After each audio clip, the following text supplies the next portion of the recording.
है भारतीय state bank Areraj शाखा के द्वारा, उसमें जो मुख्य बातें हैं कि अरेराज भारतीय स्टेट बैंक के अंदर में काफ़ी मात्रा में यहाँ एनपीए अकाउंट्स है, चाहे एग्रीकल्चर सेक्टर में हो, चाहे बिजनेस सेक्टर में हो, काफ़ी मात्रा में एनपीए है।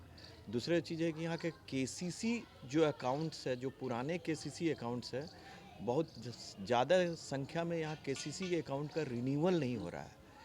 और लोगों को जागरूक करने के लिए भी यहाँ माइकिंग किया गया, अनाउंसमेंट किया गया कि केसीसी अकाउंट्स का अगर आप टाइमली रिन्यूअल नहीं करवाते हैं तो आपके उस अकाउंट के ऊपर में जो ब्याज है वो काफ़ी लगता है, और अगर आप टाइमली रिन्यू करवाते हैं तो कम से कम मिनिमम 3% का आपको उसमें इंटरेस्ट ब्याज दर कम हो जाता है। आपके एनपीए होने से खाते में उनका जो रिस्पेक्टिव अकाउंट होल्डर है उनका ये जो सिविल रिपोर्ट है वो ख़राब हो जाता है। ख़राब हो जाने के कारण क्या है कि बैंकिंग से रिलेटेड जो भी सुविधा है वो उसको लेने से वंचित हो जाते हैं। मान लीजिए इस क्षेत्र के बच्चे पढ़ने लिखने में अच्छा हैं, उनको अगर आगे बढ़ाने के लिए एजुकेशन लोन देना है, तो अगर उनके घर के लोगों का, उनके फादर का, मदर का अगर किसी भी स्थिति में अगर उनका सिविल रिपोर्ट ख़राब होगा तो उनको वो हम एडवांटेज नहीं दे पाएंगे। बिज़नेस से रिलेटेड जो भी लोन है वो अगर उनका डिफ़ॉल्टेड रहेगा उनके घर में, उनके फैमिली में किसी लोगों को, तो वो लोन हम नहीं दे पाएंगे।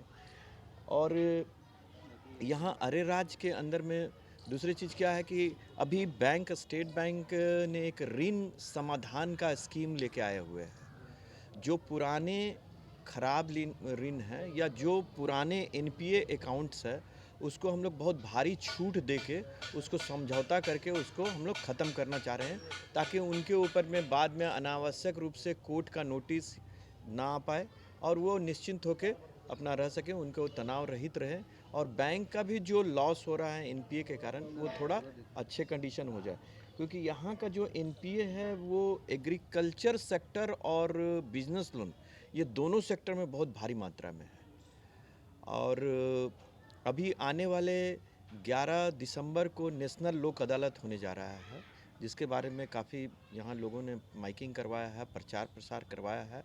आप लोग के चैनल के माध्यम से भी मैं ये संदेश देना चाहता हूँ कि जो भी ऐसे डिफ़ॉल्टेड बोरोवर हैं, जो एनपीए बोरोवर हैं, जिनका खाता अच्छे तरीके से नहीं चला है, जो एनपीए हो चुका है, वो चाहे तो शाखा में क्षेत्र के जो फील्ड ऑफिसर हैं उनसे संपर्क करें, शाखा प्रबंधक से संपर्क करें, और उनका जो एनपीए है अकाउंट है, वो पुराने अकाउंट है, उसको सेटलमेंट करके हम उनको छूट देंगे, उनको राहत देंगे, और उसके तहत अपना अकाउंट का सामंजस्य करा ले और वो निश्चिंत होकर रह सकते हैं। आज जो केसीसी अकाउंट है, जिनका लिमिट मान लीजिए कि कुछ भी अमाउंट का हम लोगों ने सैंक्शन किया था, 50,000 लाख रुपया जो भी सैंक्शन किया है, बट आज के डेट में जो उनका आउटस्टैंडिंग है, जो बकाया राशि है, उससे 120%, 130%, 140% ज़्यादा हो गया है।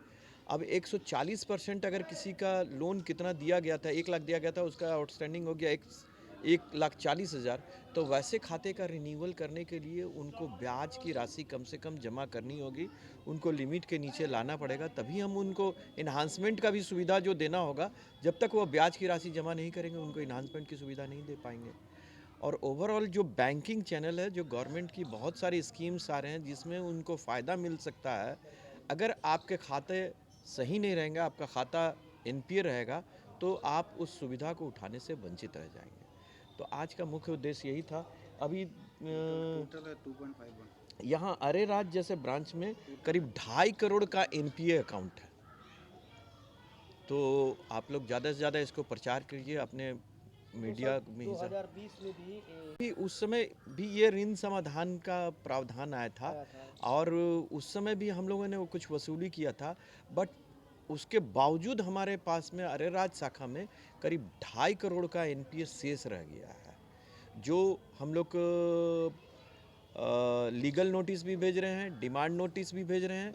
अभी कोर्ट के माध्यम से उन सारे लोगों को नोटिस जा रहा है, जो डिस्ट्रिक्ट जज के साइन से सारा नोटिस जा रहा है। उनके पास अवसर है कि शाखा में किसी भी दिन जाके इसका लाभ उठा सकते हैं। अच्छा सर, ऋण वसूली एवं क्रेडिट कार्ड, जैसे कि बैनर पे लिखा हुआ है, क्रेडिट कार्ड, किसान क्रेडिट कार्ड जो लिखा हुआ है, इसका क्या मतलब है सर? इसका मतलब यही है कि आप हमारे यहाँ से केसीसी अगर नया ऋण लेंगे तो उस पे हम आपको क्रेडिट कार्ड का भी सुविधा देंगे। उसके लेकिन फिर वही है, हम सारा सुविधा देने के लिए बैठे हुए हैं आपके पास में, बट जब तक आपके खाते अच्छे नहीं रहेंगे, जो पुराने खाते हैं, आप अगर उसमें डिफ़ॉल्टेड रहेंगे तो हम आपको कोई सुविधा नहीं दे पाएंगे। सिविल रिपोर्ट अगर आपका सही नहीं रहेगा तो हम वो सुविधा दे नहीं पाएंगे। ये गवर्नमेंट का इंस्ट्रक्शन है, ये बैंकिंग इंस्ट्रक्शन है, ये आरबीआई का इंस्ट्रक्शन है कि अगर आपका खाता का सिविल रिपोर्ट सही नहीं रहेगा तो हम आपको कोई भी बैंकिंग सुविधा नहीं दे पाएंगे। मतलब जो कि- पुराने ग्राहक है उनका जो सिविल सही करने के लिए ये जी प्रोग्राम जी चल रहा है। जैसे कि बहुत नहीं, माफ़ी का ऐसा कोई स्कीम अभी नहीं आया है। पीछे विगत 3-4 वर्षों से, अभी मैं कुछ देर पहले जो लोग थे उनको यही बता रहा था कि पीछे 3-4 वर्षों से किसी तरह का ऋण माफ़ी की योजना नहीं आई है, और आने वाले दिनों में भी जो हम लोग का एक्सपीरियंस है उसके हिसाब से कोई ऋण माफ़ी नहीं आएगा। मतलब ऋण माफी नहीं होगी। नहीं, ऋण माफ़ी नहीं होगी, बट बैंकिंग चैनल के माध्यम से हम आपको छूट देंगे। आपका जो बकाया राशि है हम उसमें छूट देके आपके खाते को बंद करेंगे। कितना परसेंट छूट सर? परसेंट खाते कैसे हैं उसके ऊपर डिपेंड करता है। अगर मान लीजिए कुछ खाते हैं जो 31 दिसंबर 2020 से पहले के एनपीए हैं, तो उसमें खातों में कुछ छूट की मात्रा अलग होगी। जो इस 31 मार्च 2021 के बाद एनपीए हुए हैं उनमें छूट की मात्रा अलग होगी। अलग अलग अकाउंट में अलग अलग तरीके का छूट होगा, लेकिन जहाँ भी छूट होगा 20%, 25%, 30% से लेके वैरीज करते रहेगा, और उसमें किसी भी तरह का कोई इशू नहीं होता। जैसे ही खाता जो रहता है हमारे पास सिस्टम में बना हुआ है कि वो खाता का स्टेटस अगर जिस डेट में है उस डेट के हिसाब से वो आपका जो छूट मिलना है वो छूट मिल जाएगा। अच्छा अभी सर